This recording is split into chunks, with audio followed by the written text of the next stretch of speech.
யார் இது? ஏம்மா, யாரும்மா நீ?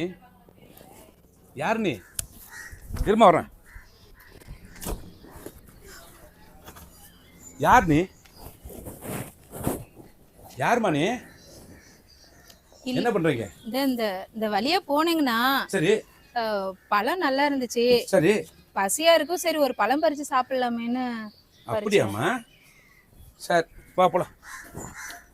என்ன கையை பிடிச்சு இழுக்கிறீங்க? ஏம்மா, இந்த வழியா போனேன், கொய்யா பழத்தை பார்த்தேன், நல்லா இருந்துச்சு, பறிச்சு தின்னேன்னு சொன்னீல்ல, அதே மாதிரி நானும் இந்த வழியா வந்தேன். நீ பார்க்கறதுக்கு ஆள் ஜம்முன்னு இருந்த, அதான் கையை பிடிச்சி வீட்டுக்கு கூட்டி பழம் கூட்டி போறேன். வரியா? என்ன நீங்க ஒரு பசிக்கு பழத்தை பறிச்சதுக்கு வீட்டுக்கு போலான்னு சொல்றீங்க? ஏம்மா, அதைத்தாம்மா நானும் சொல்றேன். எவன் வீட்டு தோட்டத்தில் விளைஞ்சதை யாரு